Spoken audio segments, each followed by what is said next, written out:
1 week ago. I arrived in Vancouver, a city between the ocean and the mountains. At first, I thought I came here simply to see another place on the map. But I didn't know that this city would quietly teach me how to breathe again. People here greet each other with a simple phrase. Good morning. Sempre. Gentle. Unhurried. As if mornings are not something to survive, but something to enjoy. I had a notebook with me, empty except for one line on the first page. Let's see what this city has to say. And perhaps this week would become the first step of my journey. The moment I stepped out of the airport, the air felt different. Cool. Fresh. The scent of pine trees mixed with the ocean breeze. Outside the window, I could already see the mountains. Snow-covered peaks standing behind the city, like they'd been waiting for me. The taxi ride into downtown passed glass towers that seemed to lean against the sky, and then, suddenly, a stretch of green, trees taller than any building I'd seen all day.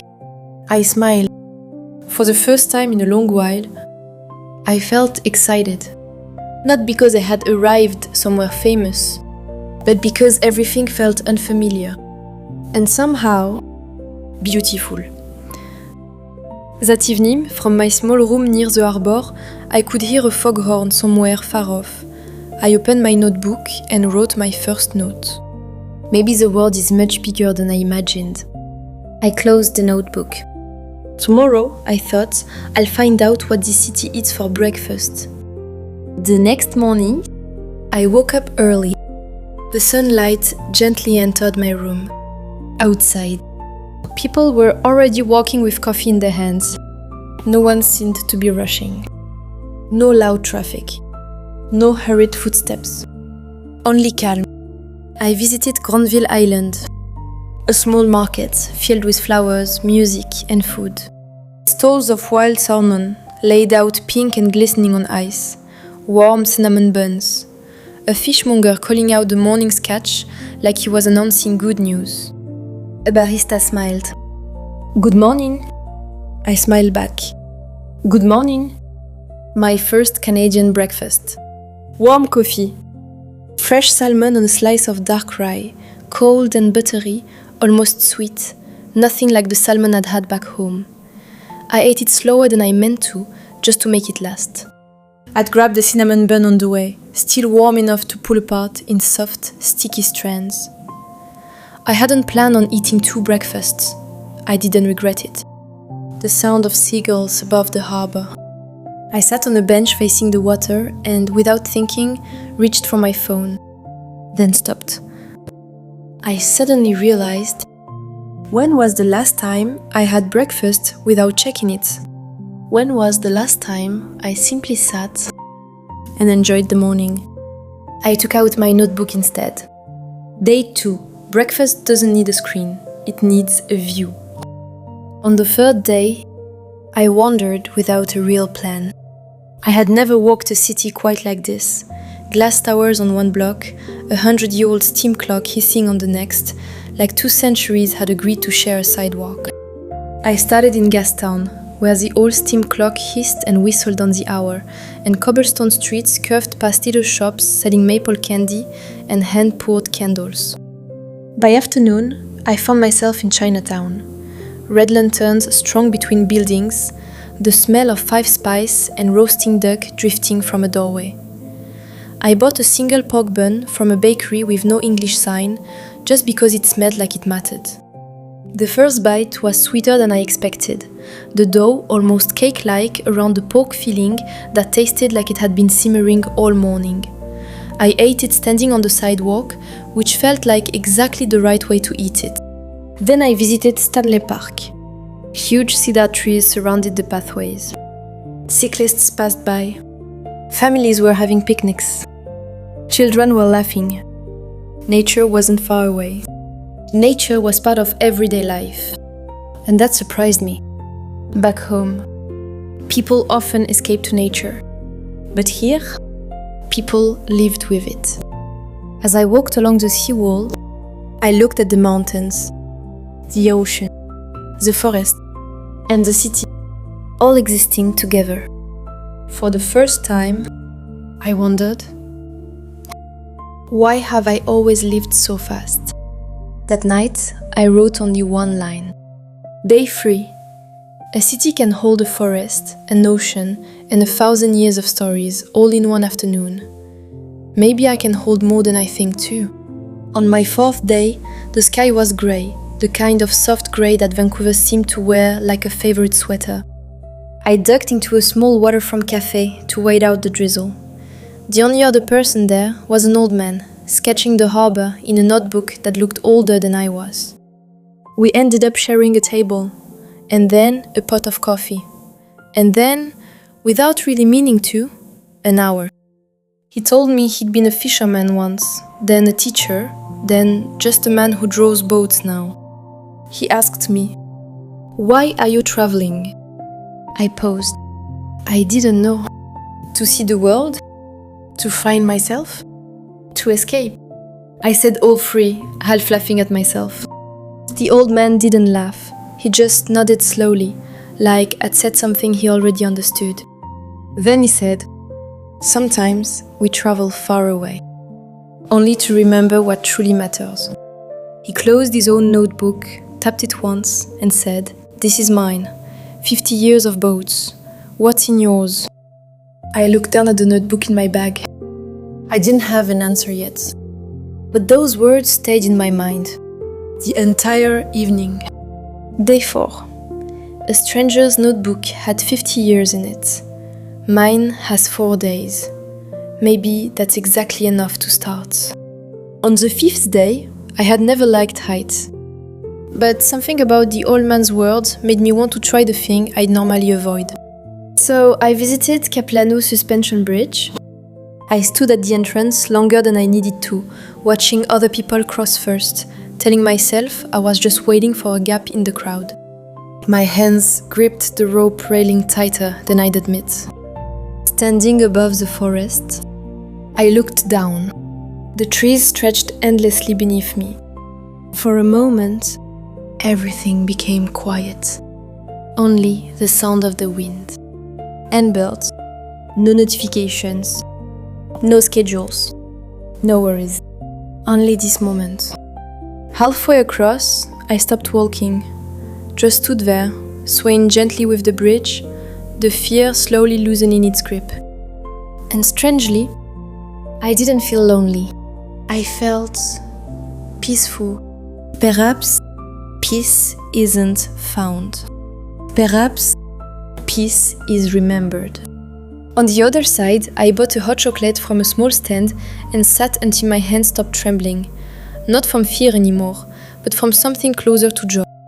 Day 5. I did the thing I was afraid of. Turns out, fear and wonder feel almost the same in the chest. On my last evening in Vancouver, I sat beside the ocean. The sunset painted the sky orange.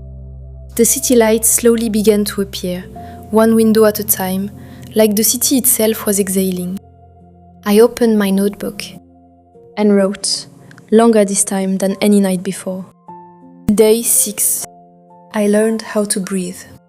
I learned that mornings don't have to be rushed.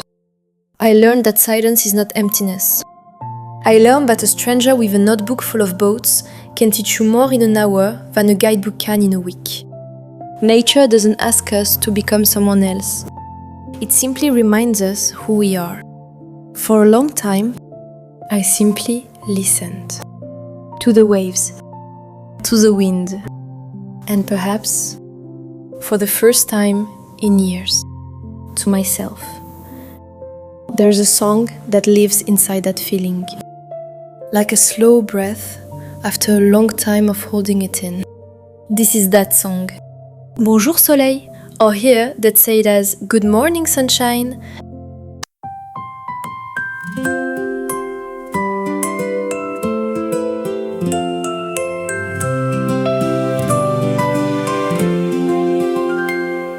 Good morning sunshine, shining through my window, painting every little corner with your golden glow. Coffee's brewing, birds birds are singing soft and low. It's a brand new morning and my spirit starts to glow.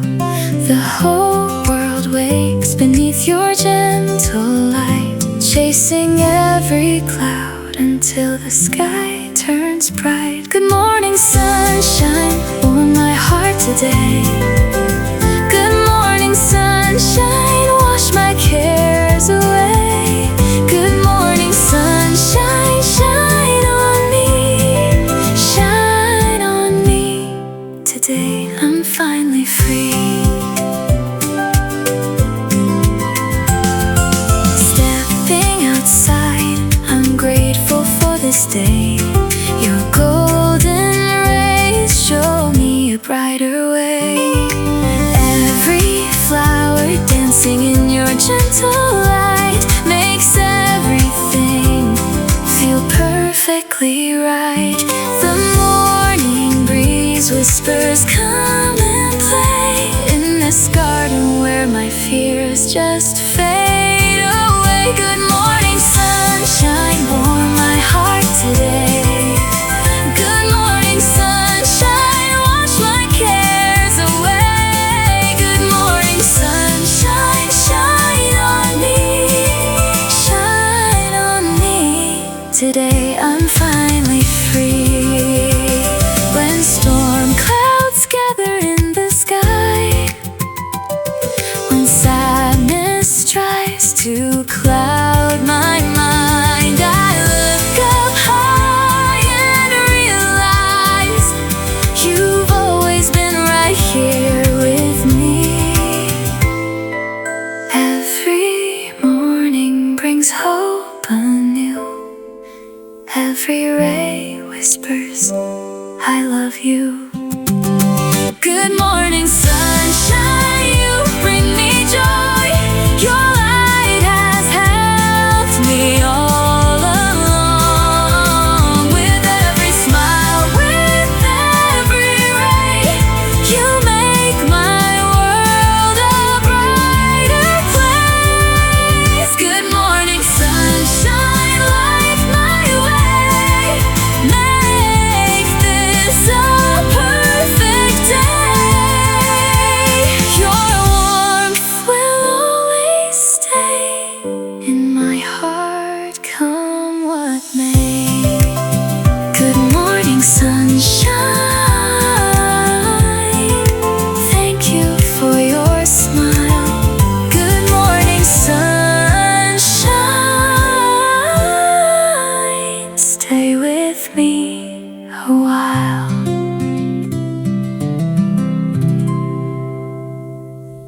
The next morning, it was time to leave.